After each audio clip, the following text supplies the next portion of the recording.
Welcome to the AECI Plant Health Podcast, where we have conversations that help you unlock nature's potential. Hi, I'm Andre Salier from AECI Plant Health, and today we're going to have a discussion about emerging farmers in South Africa and what we can do to help them. We all know it's tough to be an emerging farmer, especially in South Africa. There are many challenges in place, but we've got great news. We've got something that can make their lives easier and which we've developed, and that's what we're going to be discussing today. I'm going to start by asking Yanni, our first guest, what the pain points are. What are the challenges for emerging farmers in South Africa? Just give us a wrap-up of that, Yanni, please. You know, emerging farmers have got a lot of challenges, and you can just imagine that being on a farm, you are quite often quite a long distance away from town. And if you want to buy your inputs, fertilizers, seeds, or chemicals, you have to put a day aside, get in your car, drive to town just to find the inputs that you need. You have to look around at the prices, what's the best price that you can find, and what you actually need. Once you found the products, you need to rent a truck to go and collect these products. And it often happens that when the farmer gets to the depot, the product that he wants to buy is out of stock, or he can't find it, and you have to find a replacement or go back to the farm with 50 or 60% of the products that he needs, and just wasting his time. Second big challenge is, what type of inputs do you actually need on your farm? What type of fertilizer, what type of chemical are you going to need for specific crops? And it's always challenging for an emerging farmer to take a soil sample, because you take one soil sample, where do you send it to? How do you get it to the lab? Who's going to give you advice? Who's going to do that recommendation, telling you as a farmer, this is what you need, this is the best program for you to grow the best crop? And I would say lastly, when you want to sell your produce, if you're a spinach farmer, you have to find a market. What are the market prices at the moment? And often what happens is the farmer will cut his spinach, load it on a truck, take it to a market just to find out that you have to work through agents. And each one of these agents takes commission. So the farmer is not sure what his selling price is going to be. He's not sure what his profit is going to be. And that puts a big strain on farming. And the last comment I would like to make is all on training and knowledge. Farming is really complex, and there's so many products. And emerging farmers need training on the products and on farming practices. Okay, thanks, Yanni. That certainly sounds very challenging for the emerging farmers in South Africa. And there's certainly a lot of challenges there. And we've also got Karidas with us here today. He's going to tell us about the solution that we mentioned earlier. Karidas, I'd like to ask you, what exactly is Khula? This is the first time we've mentioned the name. That is what we're seeing as a solution. What is Khula? How does it work? And tell us about the e-commerce approach that you are using as far as Khula is concerned. I think the question of what is Khula is always a tricky one. And you might find that two people may tell you different answers that form part of a bigger picture. Essentially what Khula is an ecosystem, right? And the reason why Khula is an ecosystem is in how we view agriculture as an industry. The premise is that we see the industry as working not in silos, but we believe the best way to solve problems in the industry is to solve them in a holistic manner, where in an ecosystem approach. And as Khula, we don't believe that you can solve problems in agriculture in silos. You can't solve the market access problem if you're not thinking about logistics, if you're not thinking about quality, if you're not thinking about technical advisory. So it's very hard in agriculture as a whole to solve one problem at a time. So we have constructed what we call the Khula ecosystem. And within that ecosystem, we have our fresh produce marketplace, which is probably largely what your viewers know us for. And new product that we've added with AECI is a product called our input marketplace. And I'll be diving a bit into that, and also our funded dashboard. And the way these platforms work is that they essentially do a dance together. So they do a bit of a tango, right?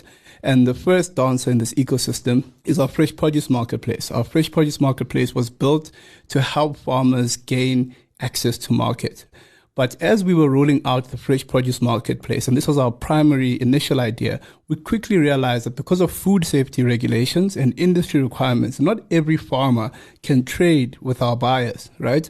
Even you, if you were to buy a banana today from a supermarket and it gave you diarrhea for a week, you're not going to say, at least it came from an emerging farmer. You're not going to be happy about that, right? So we still need to adhere to food safety requirements. So not every farmer can actually gain access to our fresh produce marketplace, right? And we're faced with a tough decision where we had a lot of emerging farmers who didn't have the right global gap certification or local gap or farming for the future certification. And we could not just neglect these guys and leave them sort of in limbo, not knowing how to gain access to our fresh produce marketplace. We thought, how do we help these guys get the right inputs that they need for them to produce quality product, but not only the right inputs, the right services and the right advice, right? And hence we came up with the idea of the input marketplace. And essentially what the input marketplace is, it brings all the agricultural inputs that a farmer would need in order to be successful to their phone. So they don't need to drive 30 kilometers in one direction to go buy seed, 30 kilometers in another direction to go buy fertilizer, 30 kilometers in another direction to go buy chemicals. They can order that stuff straight from their phone. And because farmers usually buy at the start of the season, it's usually a bulk purchase. And we have a threshold amount where if they buy above that bulk purchase, we can get the product straight to their farm without them even having to leave. And also, you don't just buy in agriculture. So it's not like walking to a supermarket and saying, I want a loaf white or a loaf brown. Usually you need someone to walk the farm first, pick up what the issues are, and then offer a recommendation. So our relationship with AECI allows us to be plugged into about 184 crop advisors, and each of our input suppliers comes with experts that we can get on farm that can run assessments on our farmers' farms and then make recommendations. And on the back of those recommendations, the farmers can get those products directly delivered to their farm on our input marketplace. So it's a product component, but also a major services component. But the end goal is not just to buy for the sake of buying. The end goal is that we want these guys to be ready to trade in our fresh produce marketplace. We feel that the best way to help a farmer in the long run is to give them fair and equitable access to market. But because there's food safety standards, they need to be ready to get to that point. Now, the other element that your viewers are probably thinking about is, what about the cost? It's very expensive to get a program, a chemical program, a fertilizing program. Those are very, very expensive. And if you're an emerging first generation farmer who's just started out, you're thinking, I can hear what you're saying, but how am I even going to afford that, right? And because we have this vast database on farmers, there's a huge disconnect that's happening in the country where if you open the news, you hear billions and billions being committed to agriculture, both in the public sector and in the private sector. But that money is not getting to the ground. And largely in the private sector, you have the guys with the money sitting in air-conditioned offices in Sandton, like you and me. But the guys who need the money are in Qwaqwa, they're in Hazyview, they're in Thohoyandou, right? And the odds of someone who fits the mandate of a Sandton investor, those two connecting, are very low. But if you sign up on our system, you complete your details in full, you click that I'm looking for funding, we will go out and we will approach these private sector funders, and the funders can go onto our funder dashboard, which is a tool where they can say, for example, I'm looking to fund a black female farmer who's doing over 500,000 in revenue. The system will show them all the farmers that meet that mandate, or send a communication to the farmers via a platform that they're looking for them. So we can actually assist them to get the necessary funding support that they need, because we understand just how expensive it can be to get the inputs and to get the necessary advisory. So in essence, what Khula is an ecosystem of products, with the input marketplace being the starting point applicable to all farmers. And once they meet the relevant industry food safety requirement, they can go into our fresh produce marketplace. And because we understand that the costs can be very high for inputs and advisory, we have our funder dashboard that helps them gain access to the right funding. So Khula is an ecosystem of three things that dance together. Oh, fantastic. That sounds like a solution to me, Karidas. Just give me one more answer. What are the misconceptions about e-commerce? I think there's massive misconceptions about e-commerce. I think when we started, we had a lot of those misconceptions ourselves. So we thought old people wouldn't use technology, and everyone views agriculture. When they think agriculture, they think of a guy who's tired, who's gray, it just seems like hard work, which is probably part of the reason why a lot of young people are not going into the industry. So the first and biggest misconception is that agriculture is not prone to technology or prone to digital innovation, which is actually a very false misconception, because even if you go into history, agriculture has actually driven a lot of innovation, a lot of mechanization has actually come from the agricultural industry trying to find effective ways to get out more yield and to get it to where it needs to go, right? And the one misconception is that farmers are actually very open to technology. They're very open to doing things in a more efficient way.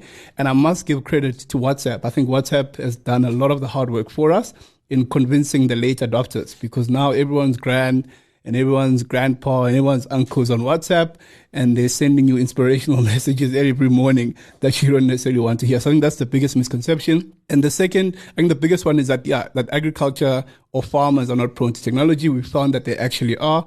They've been very embracing of our opportunity. In fact, we have been overwhelmed with the response that we have received for them, and we've worked very hard to build a product that was going to work for them and that's going to make sense.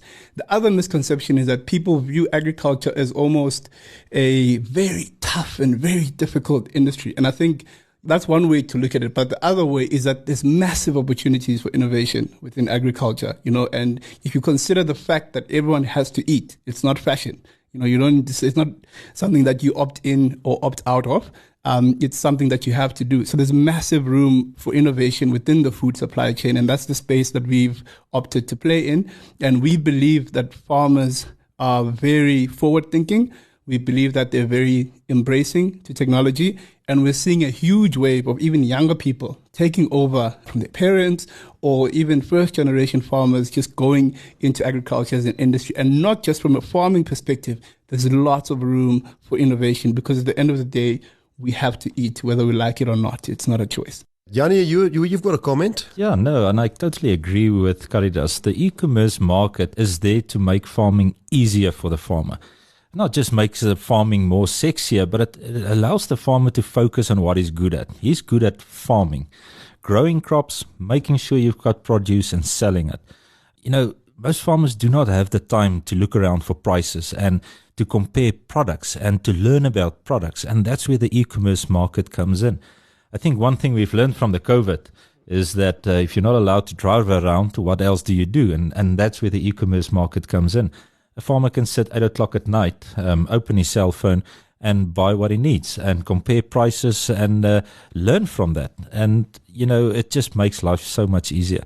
And I also agree, it's not just the young people that's using the e-commerce market, it's all farmers, and it's there to help them. Fantastic. Karidas, I want to ask you one question. If a farmer wants to become part of the Khula ecosystem, as you refer to it, what is the first step? How would he start getting into this ecosystem? So we are digital based and e-commerce based. So the first step that a farmer would need to take is a very practical one. If you have a phone, hopefully you're not carrying a 3310. You go to either the Android Play Store, or if you're using a Huawei, you can go to the Huawei app gallery and you search Khula, just Khula, and the app will pop up, and then you can download it. And then if you are still starting out, the input marketplace is more relevant to you. But if you feel you have the right certifications for food safety, you can then gain access to our buyer platform as well. Fantastic. We mentioned earlier on that there's a relationship that is developed, or a partnership between Khula and an AECI Plant Health. Yanni, can I perhaps ask you to expand on that and tell us the nature of the relationship?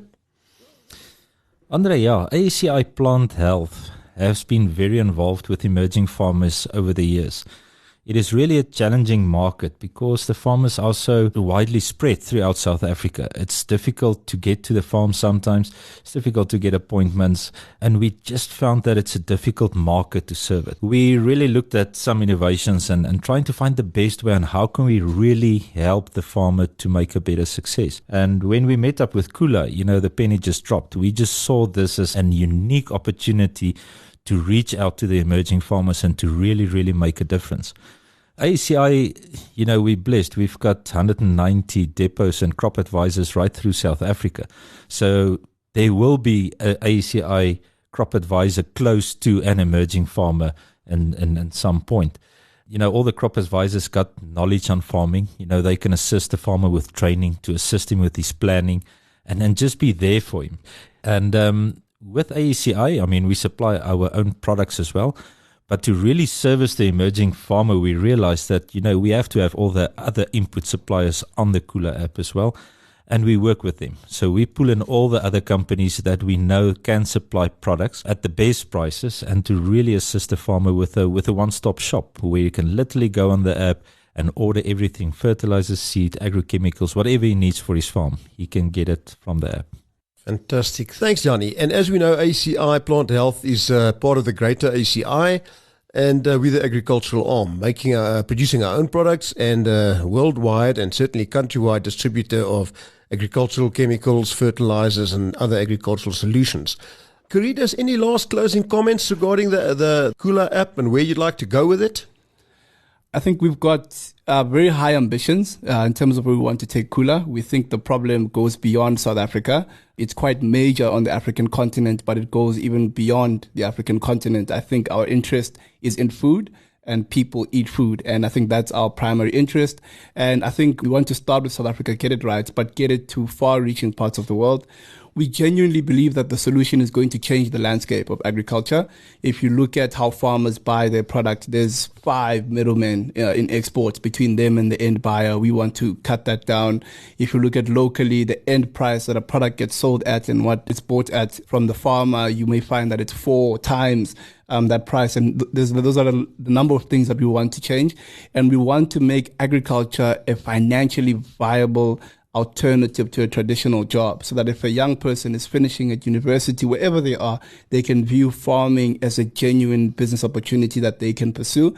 And I think we want to redefine what great food means. And what I mean by that is, if we want to ask our users, anyone in the general public, that if you got an A-grade apple and you're chewing into that apple, imagine if you could taste the supply chain of that apple. So yes, it's A-grade, but imagine if you could put the taste of the experience of the farmer had in selling the produce. Is that farmer happy? The experience of the supply chain, the experience in finding funding, in finding the right support to get that apple to be an A-grade apple, not just on the physical taste on your tongue, but if we could taste the whole experience of the ecosystem and of the supply chain, how would your apple really taste? And we want to bring a broader definition to what an A-grade apple is, or what an A-grade orange is, to say, let's put the supply chain into that taste, and how would your apple really, really taste? And that's the mind shift that we want to encourage, and we want to make the industry more efficient. There's a whole lot of legacy systems that need to be updated, and Khula is there to rock the boat. Karidas, I love your passion.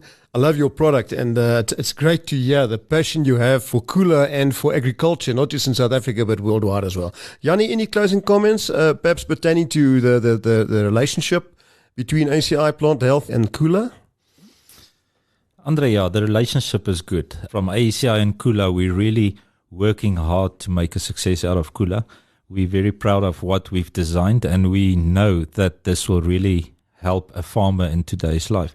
And I will encourage everybody who's listening to this podcast now, if you're a farmer, download the Khula app. You've got nothing to lose. Look around at all the solution and products that's on there, and focus on farming, and let Khula be a partner on your farm. Fantastic. I think the message that we got out of this is that there's a solution not only for emerging farmers, but for all farmers in South Africa at this point and into Africa later on. So thank you, everybody, for joining this conversation. And remember, go and download the Khula app. Thank you. Thank you very much, Andre. Oh, thank you.